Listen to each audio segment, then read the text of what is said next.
Hey guys, thank you for watching Sports Talk Live. My name is Cortland Bragg, and I'm here with the lovely Paige Elliott. And we're doing things a little bit differently. We're not in the studio because of the snow day, so we got the opportunity to be here in Hodger Fieldhouse. So just before we get into things, last Wednesday, the men's and women's basketball team got a chance to play Cheney University. And a lot of you don't know, it's a big, huge rivalry against the two. So Paige Elliott got the chance to see how things worked out. So Paige, let's take a look. Hey everybody, right now I'm actually in the women's basketball locker room because I wanted to dig a little bit deeper into the Cheney versus Westchester rivalry that takes place every year. Now this past Wednesday, the men's and women's basketball team took a trip to Cheney as Cheney hosted their second time playing in the PSAC regular season. Now, I wanted to dig a little bit deeper into this game because this rivalry is something that has been taking place for a while, and I wanted to meet up with the coaches and some of the players as well to see how do they prepare for this game and why exactly they look forward to it. Wednesday, I took a trip down the road to Cheney and attended the men's and women's basketball game. I learned even though the women's team has beaten Cheney 48 out of the last 49 times they played each other, Coach Kane and her team always look forward to this game because of the intense crowd and the aggression the Wolves bring to each competition. But you never feel that way when you're here. It doesn't come across that way. The atmosphere, the student body, everything is so electric that it never feels like, oh, Westchester's supposed to win this game. It's just an intense rivalry. It's jam-packed. The students are really into the game, and it's something that our women really aren't used to. It's one of the biggest crowds that we get, and it's definitely a partisan crowd as they're rooting for Cheney University.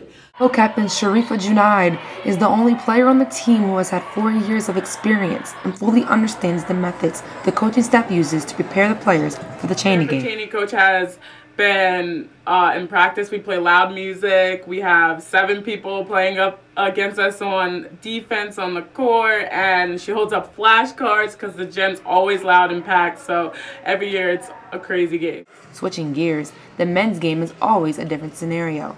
Looking back at the statistics starting at the 2003-2004 season, Westchester has won 10-10, splitting the amounts of wins versus losses to Cheney over the past decade. The Cheney rivalry is probably one of the longest standing rivalries in Division II basketball. When I first got here, I had no clue about the Cheney rivalry, and I quickly found out how important it is not only to Westchester but also to Cheney. If you've ever been to a game, it's packed, the crowd's going crazy, and every possession is an important possession if you want to win the game.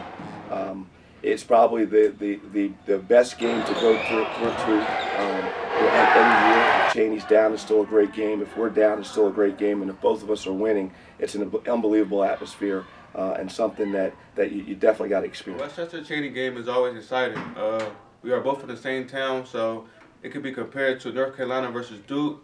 Me and my guys always get excited. To wrap up the Cheney rivalry, the women's basketball team defeated Cheney 95-66. Dallas Ely led all scorers with 22 points. Brish Zinsky chipped in 20 points. Anna Kuntz had a career high 17 points and 12 rebounds. And also Kendall Benovy had 14 points for the Golden Rams. They are now 13-6 for the season. Now switching gears into the men's team, the men defeated Cheney 98-55 in the final win. RJ Griffin had 14 points and Corey Blake had 13 points, and they are now 14-6 for the season. That's all I have for the Cheney rivalry. Hope you guys enjoyed. Now, the women's basketball team beat Mansfield University this past Saturday. Quinlan, were you at the game? I was at the game, and they played really good. They got a chance to beat them by 30 points. 30 points. But they played really good. Tell me about Dallas. Dallas Ely, again, she continues to be the leading scorer. She had 23 points for their 10th time over 20 points this season. But a lot of people actually contributed in this game. We had Brittany Jasinski had 16 points, which gives her 604 points for her career. She's only been here for 2 years. The girl has over 600 points. She's definitely well on her way to 1,000. Anna Kuntz had 10 points, 10 rebounds. We had also Kendall Benovy had 16 points. So Westchester definitely had a great game. A lot of people contributed. Emily Torrance off the bench had 10 points. Everybody, when it's 92 to 62, then you have a lot of people to have the opportunity to score. So they played Millersville, which is always a rivalry game, Wednesday at 5:30 in Hollinger.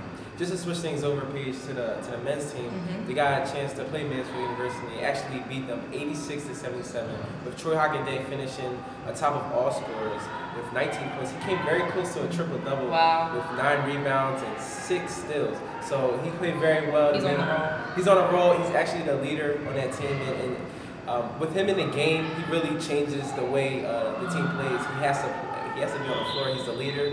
He's definitely, with Coach Blair, he's their leading scorer, and he's a very good player. He's been facing a lot of injuries recently, but it's good. Every time he comes back, he acts like he never left, you know? Right. He bounces right back into the swing of things, continues to lead the team in everything that he does. So, I mean, when Hockenday is in the game, it's a difference. Right. And also, Paige, just to switch things over, here at Westchester, fans get an opportunity to win $10,000. $10,000? $10,000. What do they have to do? I mean, pretty much it's a contest that's going on, right? Right. Well, to talk a little bit about this contest, our field reporter, Samara Rosenfeld, took it over to the rec center and she got to talk a little bit about how you can come to the men's and women's basketball games, the next 3 home games that take place, and win $10,000. Take a look. Samara Rosenfeld here at the rec center, trying to show you how you could win $10,000 by participating in the basketball shootout by coming to men and women's home games and participating in the challenge. But here to show us how easy it is basketball player Tiffany Johnson. She's going to show us how easy it is to win $10,000. Okay, so Samara, it's really easy. All you gotta do is make a layup, a free throw, a 3-point shot, and a half-court shot in 25 seconds. You only have to make those shots in to win $10,000? Yep, that's it. So easy, and I'm about to show you guys how to do it right now. It's too easy.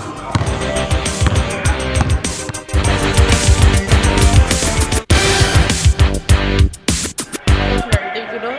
Yeah, I think it seems pretty easy. I used to play basketball. I might as well give it a try.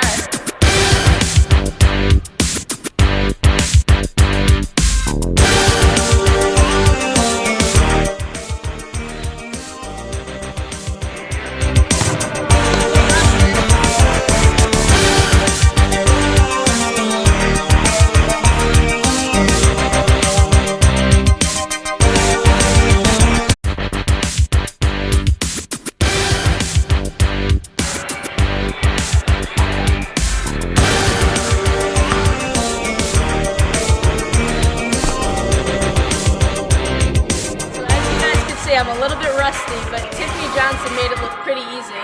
All you got to do is make a layup, a free throw, a 3-pointer, and a half-court shot to win $10,000. Come on, we're all broke college kids, so why not give it a shot? Come to the men's and women's basketball games starting February 5th against Millersville and participate in the Shootout contest to win $10,000. Thank you, Samara. That really is a good opportunity to win $10,000. Yes. I don't know about you, but I can use $10,000 to pay for my tuition. That would be nice. Well, switching things over a little bit, we actually have another event that's coming and taking place here at Hollinger, and not just here, but all around campus. It's actually the Play for K. It used to be called Pink Zone. I'm pretty sure you've seen it around campus. People post posters, and the pink T-shirts are always sold around campus. But to give us a little bit of detail about the events that are taking place over the next few weeks and how you can get involved in Pink Zone, we had our 2 food reporters, Taylor and Ashley, go out around town and show you exactly what to do for this event.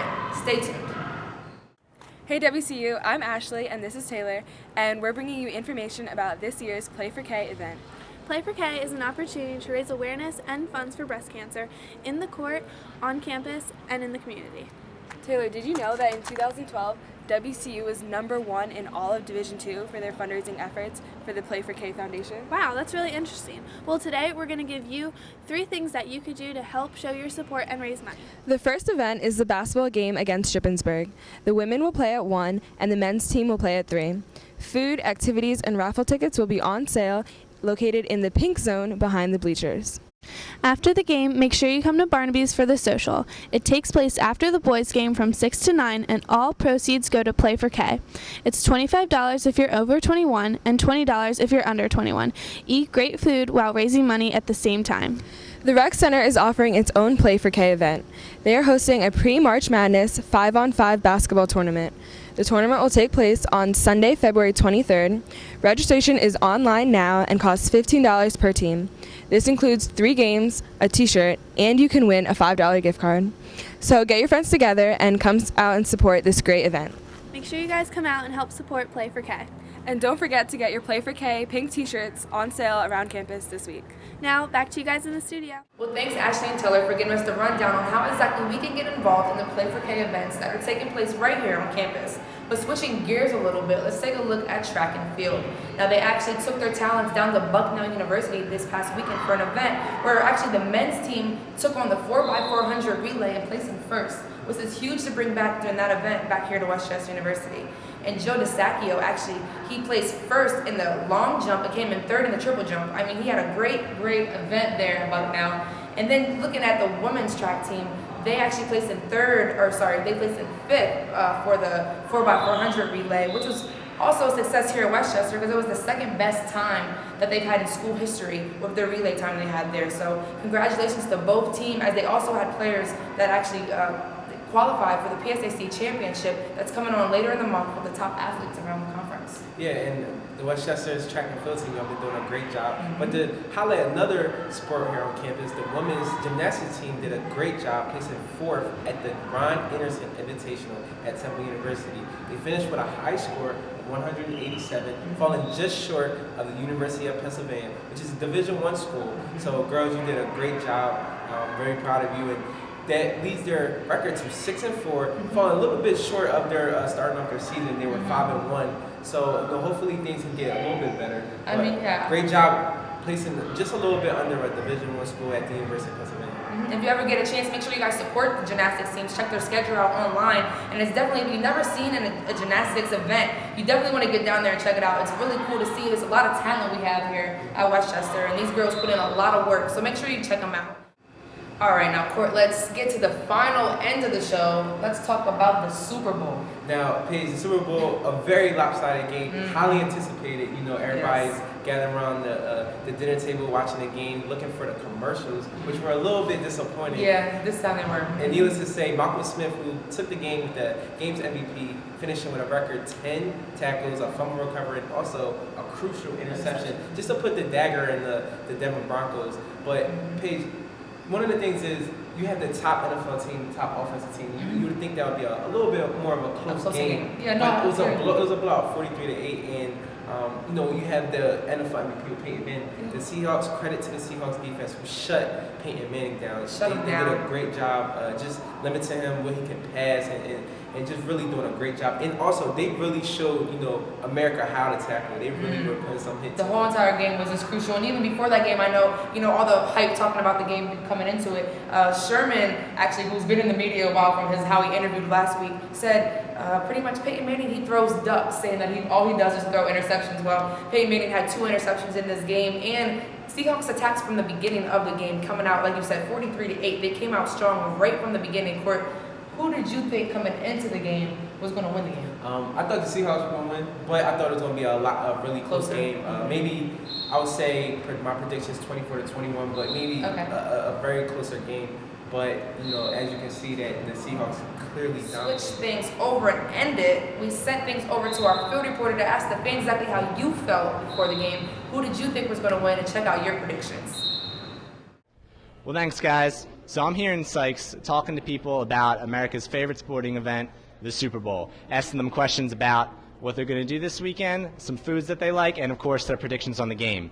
So let's see what they had to say. So what are your plans for the weekend? What do you think you're going to be doing? Just go to a bar, like a sports bar, maybe Champs or there's another one in South Philadelphia. Maybe Champs, and have some drinks, enjoy the game, just have fun. Definitely gonna have a party, have some wings, some beers, relax, watch commercials.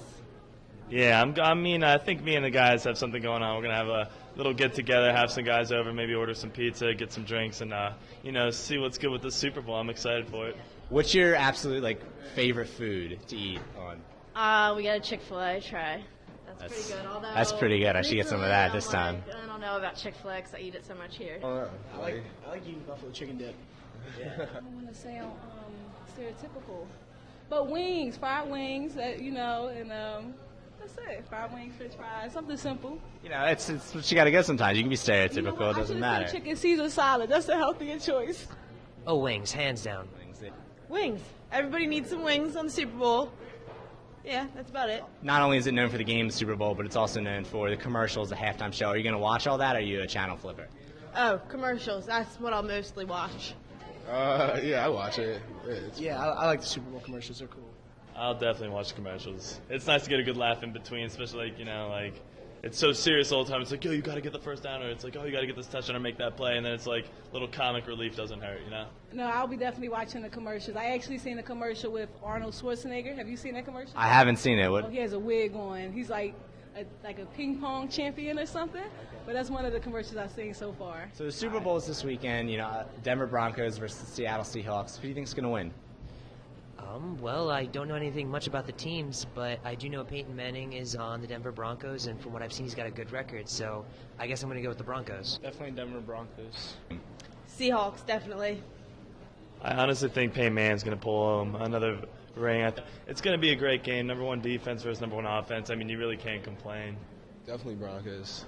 I think the Broncos will win. Peyton Manning. Well, I don't know much about football, but according to my dad, the Denver Broncos should probably win as long as Peyton Manning doesn't choke. Well, dads are usually pretty good for that. I'm going to say the Broncos, but I'm going to cheer for the Seahawks because they like the underdog. But I like both of them. All right, well, everybody had some great things to say here and some great predictions, so let's give it back to you guys and see who was right and wrong. Well, thank you guys for giving your input and just telling us how you felt about the game. But that's all we have for our show. Thank you for watching. Make sure that you share our videos on Facebook and Twitter. And make sure that you go to our Athletic Web page. Our show is always on there. The link in the top left corner. But until next time, my name is Portland Bragg. I'm Paige Elliott, and we'll see you